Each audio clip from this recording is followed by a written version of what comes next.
अब ये बात सामने आ गई है कि हैंडी ने सुसाइड नहीं किया था, बल्कि उसकी तो हत्या हुई थी। अब उसका फ्यूनरल भी किया जा रहा है। यहाँ सभी मौजूद हैं। कैडेंस जो को देखती है। बाद में फोर्टी जो के सामने आता है।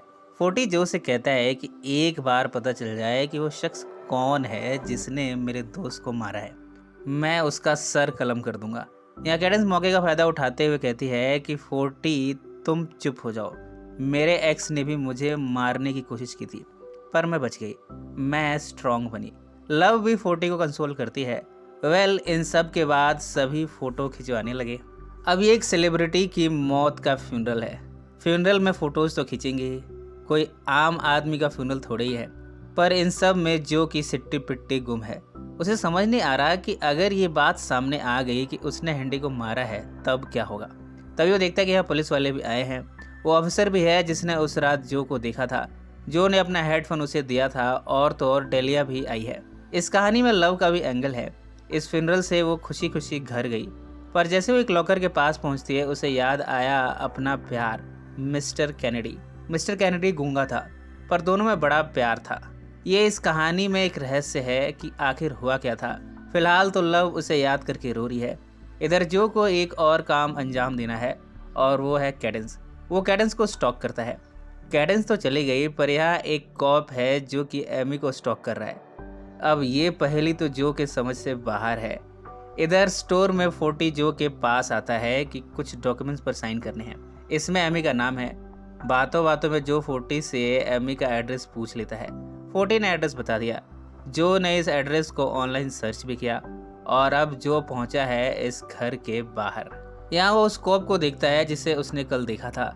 बाद में जो इसी कॉप को लव के साथ देखता है। अब भला इस कॉप का लव से क्या कनेक्शन, जो को ये पहले भी समझ नहीं आ रही। जो उसे पूछता है कि तुम उस कॉप के साथ क्या कर रही थी। लव कहती है कि वो एक प्राइवेट डिटेक्टिव है, मेरी फैमिली के लिए सालों से काम करता है। वो बताती है कि उसने डिटेक्टिव को हायर किया है एमी पर नजर रखने के लिए। यहाँ में लव का फ्लैशबैक दिखाया जाता है, किस तरह वो मिस्टर कैनेडी जो कि गूंगा था उससे बातें करती थी, पर लव उसे बड़ा प्यार करती थी। वो एक बच्चा चाहती थी, पर मिस्टर कैनेडी ने इससे इनकार कर दिया। वो इशारों में भी बताता है कि बच्चा और इस समय ये इन दोनों के करियर के लिए अच्छा नहीं है, और ये दोनों बच्चे को अफोर्ड कर नहीं पाएंगे। ये बातें कैडेंस जो को बता रही है। इन सब के बाद जो उसे कंसोल करता है। दोनों एक दूसरे के बेहद करीब आते हैं। इसके बाद दोनों आपस में संभोग करते हैं। कैडेंस भी छिपके छिपा के जो के घर पहुंचती है। डेलिया उसे देख लेती है। कैडेंस ने कहा कि वो जो यानी विल की एक्स है। डेलिया उसकी बातों में आ गई।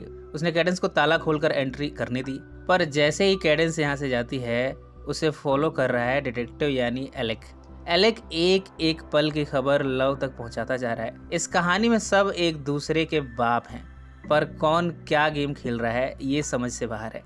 इधर जो पहुंचा है कैडेंस के घर, पर अचानक से उस पर हमला होता है। जो को अगले सीन में हमें लिटा कर बंधा हुआ दिखाया जाता है। उसे किसने मारा है। इधर लव के पास पहुंची है कैडेंस। लव कहती है कि उसने कैडेंस यानी एमी की सारी डिटेल्स निकालनी है। वो कहती है कि एमी, तुम्हारा तो कोई परमानेंट एड्रेस भी नहीं है, कौन हो तुम, किस लिए यहाँ आई हो। कैडेंस यहाँ अपना सच उजागर करते हुए कहती है कि उसका असली नाम एमी नहीं कैडेंस है, पर जिसे लव विल समझ रही है उसका असली नाम जो है। जो जिसे भी प्यार करता है उसके साथ वो बहुत बुरा करता है। उसने मेरे साथ भी यही किया था। मुझे वो बहुत प्यार करता था, फिर उसने मुझे जिंदा गाड़ दिया। मैं तो जैसे तैसे बच गई, पर मैं तुम्हारी जान बचाना चाहती हूँ। इनफैक्ट मैं तुम सब की जान बचाना चाहती हूँ। जो बहुत खतरनाक है। जो तुम्हें बहुत प्यार करता है, और यही बात सबसे खतरनाक बात है। इधर जो को एक लेडी ने पकड़ा है। जो को तो ये कोई वेश्या लग रही है, पर ये लेडी समझ रही है कि जो इस घर में बलात्कार करने आया था। गलतफहमी दूर होने पर इस लेडी ने जो को छोड़ दिया, पर साथ में ये भी कहा कि ये कैडेंस का एड्रेस नहीं है, वो कभी कभी यहाँ आ जाती है। कैडेंस जो से एक कदम आगे निकली। उसने अपने सारे एड्रेस फेंक दिए हैं। जो को यहाँ से छुटकारा तो मिल गया, और अब वो घर आ गया है। लव ने जो के लिए स्पेशल डिश बनाई है, पर उसका चेहरा उखड़ा हुआ है। जिसे वो विल के नाम से जानती है उसका नाम तक सच्चा नहीं है। जो यहाँ अपनी सच्चाई बताता है, पर वही बातें जिनसे वो कैडेंस को मना सके। वो कहता है कि ये सच है कि कैडेंस से उसका पास्ट में रिश्ता था। एक हादसा हुआ, उसने कैडेंस को जिंदा ही गाड़ दिया, पर यह आधा सच है। पूरी सच्चाई तुम सुन नहीं पाओगी। जो कहता है कि इस हादसे के बाद से कैडेंस उसे स्टॉक कर रही है, वो उसके लिए ऑब्सेस्ड है, वो यहाँ हमारे रिश्ते को बिगाड़ने आई है। लव कहती है कि मैंने कैडेंस को यहाँ से जाने को कह दिया है, अब वो यहाँ कभी नहीं आएगी। जो उसे कहता भी है कि उसने जितना प्यार लव को किया है किसी से नहीं किया। पर लव उसे किस करते हुए कहती है कि अब सब कुछ खत्म हो चुका है। जो अगले दिन उदास है, लव से भी उसका अब ब्रेकअप हो गया। लव के द्वारा 40 को भी जो की सच्चाई का पता चल चुका है, पर वो बड़ा कूल निकला। वो कहता है कि जो तुम अच्छे इंसान हो, इतने दिनों में मैंने तुम्हें बड़े अच्छे से बिहेव करते हुए देखा है, इसलिए तुम्हें यहाँ रहना चाहिए। जो इसके लिए थैंक्स बोलता है।